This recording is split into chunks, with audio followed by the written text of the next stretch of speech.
नमस्कार मंडळी, आपल्या चॅनलवरती सर्वांचं स्वागत आहे। हिवाळा आला की गाजराचा हलवा आलाच।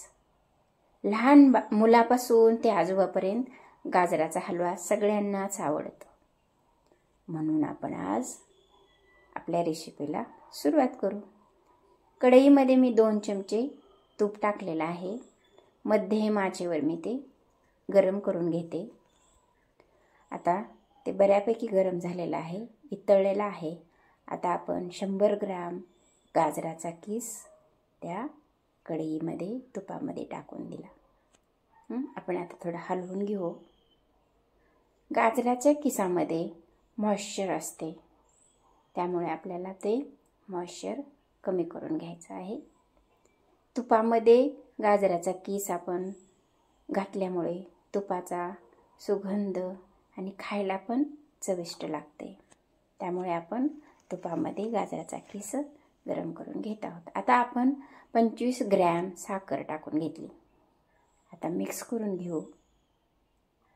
बऱ्यापैकी व्यवस्थित मिक्स होत आहे, बऱ्यापैकी मिक्स झालेला आहे। आणि आता त्याला ते गाजराचा किस थोडा पातळ पातळ दिसत आहे, कारण गाजराचा किस हा गरम होता आणि त्याच्यामध्ये आपण साखर टाकली, त्यामुळे ते पातळ झालं। आता आपण त्याच्यावर झाकण टाकून घेऊ। झाकून ठेवलेलं आहे 10 मिनिट। हे झाकण आपण झाकून ठेवू, कारण आपलं किस हे वाफलून व्यवस्थित होईल। आता आपण 2 चमचे फ्रेश कोकोनट टाकून घेतलं। आता मिक्स करून घेऊ। आता ते व्यवस्थित मिक्स झालेलं आहे, त्याच्यावर झाकण ठेवलं। अजून थोडं 5 मिनिटे वाफलून घेतलं। आता आपण त्याच्यावर काजू, बदाम याचे तुकडे टाकून घेतले। आता थोडं हलवून घेऊ। आता हे काजू बदामाचे तुकडे गाजराच्या किशामध्ये व्यवस्थितरित्या मिक्स झालेले आहेत। बघा, आता कलर पण छान वाटतोय, बऱ्यापैकी चांगला कलर आलेला आहे। आपण हे आपल्या गावाकडच्या शेतातले गाजराचा किस काढलेला आहे आणि आपण हे हलवा बनवत आहोत। बाजारातल्या कलरफुल गाजराचा हलवा नाहीये। बघा किती छान दिसतंय, किती सुंदर दिसायला लागला हलवा। गाजरामध्ये औषधी गुणधर्म आहेत। लहान मुलांना अवश्य खाऊ घालावे, शारीरिक बौद्धिक चांगली वाढ होते। गाजरामध्ये फायबर, पोटॅशियम असल्यामुळे हाय बीपीवर अत्यंत परिणामकारक ठरते।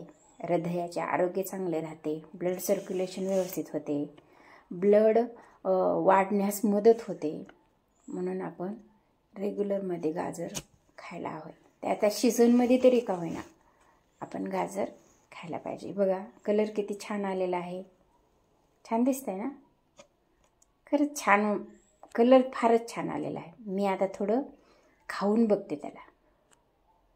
आता मी थोडं खाऊन घेतलेलं आहे, फारच छान झालेलं आहे, फारच चविष्ट झालेलं आहे। आणि तुम्ही पण करून बघा आणि तुम्ही पण खाऊन मला कॉमेंट करून सांगा। आता मी त्याच्यामध्ये दुधाची 2 चमचे बासुंदी घातलेली आहे।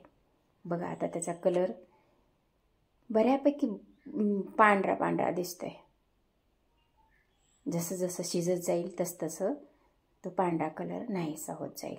बघा बऱ्यापैकी मध्यम आचेवर मी ते गरम करून घेत आहे। बऱ्यापैकी कलर चेंज झालेला आहे। बघा आता पांढरा कलर नाहीसा होत आहे, बऱ्यापैकी कलर चेंज झाला। बघा झाला ना कलर चेंज। ह्याच्यामध्ये व्हिटॅमिन सी पण आहे, रोगप्रतिकार शक्ती वाढवते। आता बघा आपण विलायची टाकून घेतली, 1 चमचा विलायची टाकलेली आहे, कारण व्यवस्थित स्वाद येतो आणि खायला सुद्धा चविष्ट लागते।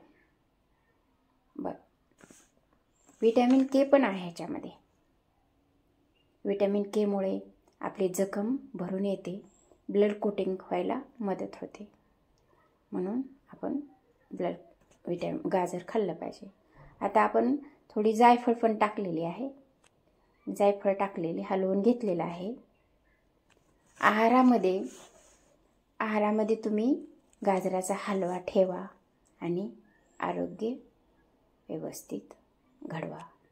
Thanks for watching.